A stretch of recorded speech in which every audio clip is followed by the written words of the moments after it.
Hey, welcome back to Evil's Comics. I'm Evil Mike, or Mike if you prefer, and I got a review for you today. From Titan Comics, we're going to be talking about Conan the Barbarian, issue number 2. It is written by Jim Zub, art by Rob De La Torre, colors by Dean White, and letters by Richard Starkings, and the cover is also done by Rob De La Torre. Before we get started, please like, comment, subscribe on this guy's channel. It does help. Hit the bell. You never know when I'm going to be dropping videos. I don't really do it on a schedule. I try to, but it doesn't work out. So without further ado, let's get into this review.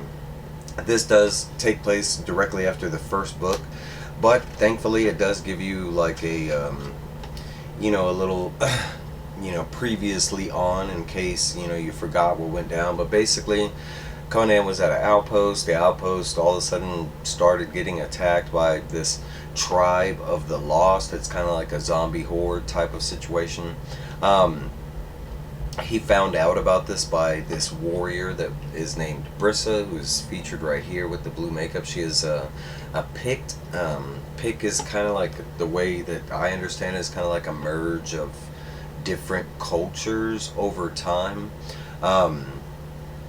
But basically that's where they are. Conan and Brissa were the only two people left standing after that attack of that outpost, kind of shown here.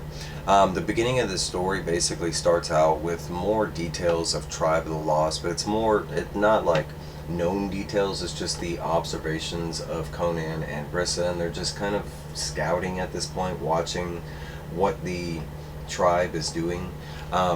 They are on the way to Chimeria, where Conan is from, his people, his tribe.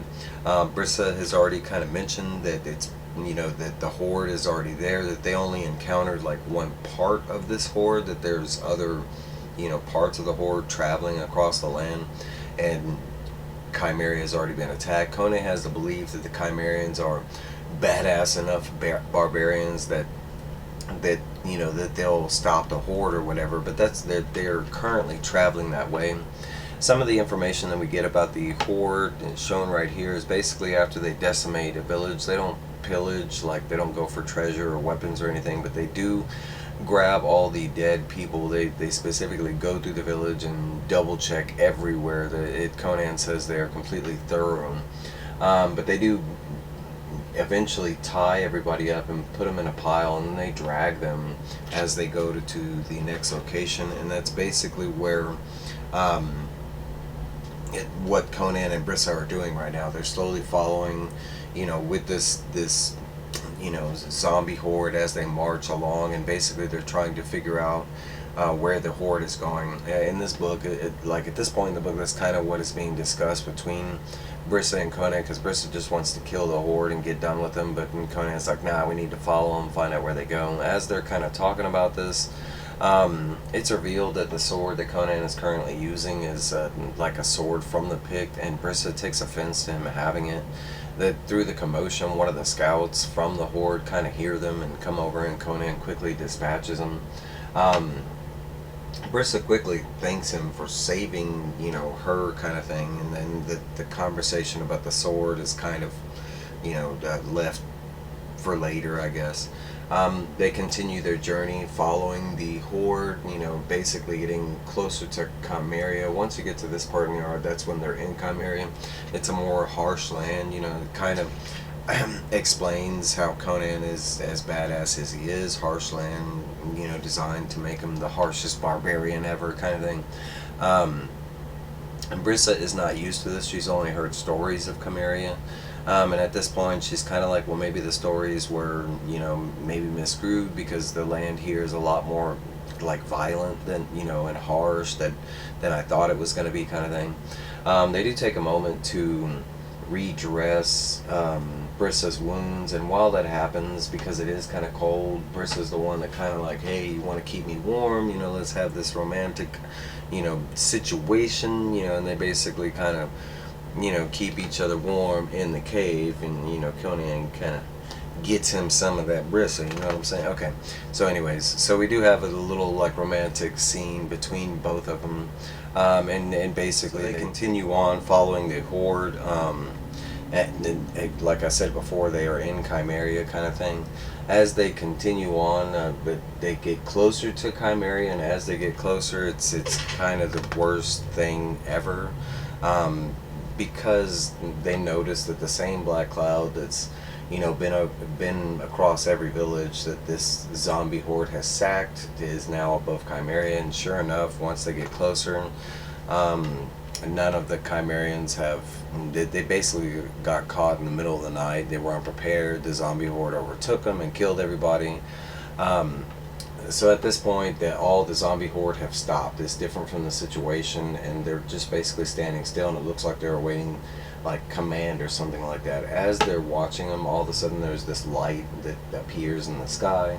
It's so blinding that it does blind Conan and Brissa, and all of a sudden there is a sound that comes from the light, and it kind of hurts Conan. Basically, when this happens, they are shown pieces of the future that don't really make sense, but they are shown like that humans are kind of like turning reptilian. They do show the scene over here where people are sacrificing themselves to some unknown dark god. They do show this, which is supposed to be some demon that's throughout all time or something like that. As they're being shown this vision, they are like quickly taken out of the vision because the horde all of a sudden comes alive and grabs Conan as he's stuck in that vision. And basically at this point, Conan's like, let's do what we do, and then they proceed to kill, all the Chimerians that just were turned into these zombie hordes, because whatever that light did, it activated all the dead that they've been carrying and the dead that they just killed kind of thing. So now Conan has to go through and kill his fallen comrades, and he does mention some of them by name. But basically, and he does mention that just because they're zombies, they still are formidable, foes, but they're lacking a lot of the normal sense that they would have in that situation. The last thing that the book shows us is that during that, when the light, came up or whatever, a dark tower arose right like in the smack dab of Conan's village or whatever like that, and that's basically where the book leaves us off. There is a fantastic article about Robert E. Howard's, like, what the Picts were and what they were supposed to be. The Picts do exist in real, history, but in his version of the Picts are different. The real Picts are of Scottish descent, something like that. There's also some fan mail, because this is the second issue, so now they started posting some write-in mail. There is a cover gallery, but that's basically all we get from issue number 2.